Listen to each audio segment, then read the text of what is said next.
சரி ஓகே, இப்போ இன்றைக்கும் சொல்கிறேன், இந்த குரான் மேலே உங்களுக்கு சந்தேகம் இருந்தால் குரானை படிங்க. முதல்ல குரானை படிங்க.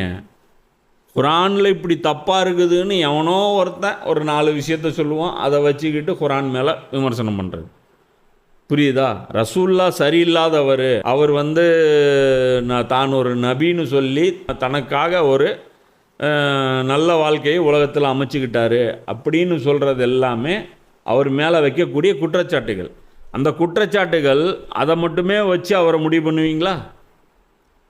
இப்போ இன்றைக்கி போய் ஒரு திமுககாரரை கூப்பிட்டு ஜெயலலிதாவுடைய வாழ்க்கை வரலாறு எழுதுங்கன்னா என்னத்தை எழுதுவார்? அப்படி தானே இருக்குது உங்கள் பேச்சு.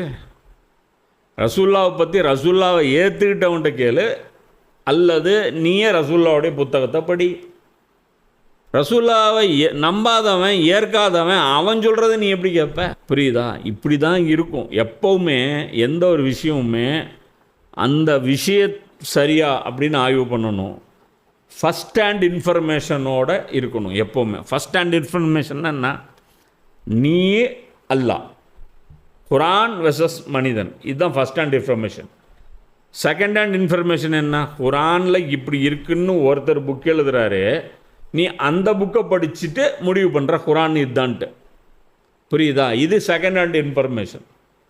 இதே மாதிரி தான் நபி ஸல்லல்லாஹு அலைஹி வஸல்லம் யாருன்னு நீயே போய் நபிகள் நாயகத்தோட அதிகாரப்பூர்வ வரலாற்று நூல்களை நீ வாங்கி படிக்கிறது, அல்லது அவரை ஏற்றுக்கொண்ட மக்களிடம் நீ போய் நபிகள் நாயகத்தை பற்றி உனக்கு எல்லாம் சந்தேகம் இருக்கோ அதை கேட்டு தெளிவு பெறுவது.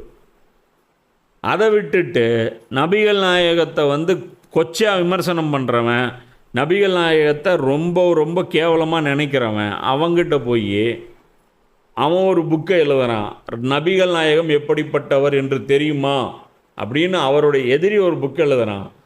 அப்போ இது செகண்ட் ஹேண்ட் இன்ஃபர்மேஷனு. இந்த இன்ஃபர்மேஷனை வச்சு ரசூல்லாவை எடை போட்டிங்கன்னா எப்படி இருக்கும்?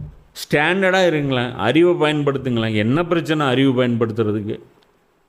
புரியுதா? பரிந்துரை செய்கிறாங்கன்னு யாரோ ஒருத்தங்க சொல்கிறாங்க ரைட்டு. குரானில் எங்கேயாவது இருக்கா? குரானில் உல்டாவாலாம் இருக்குது.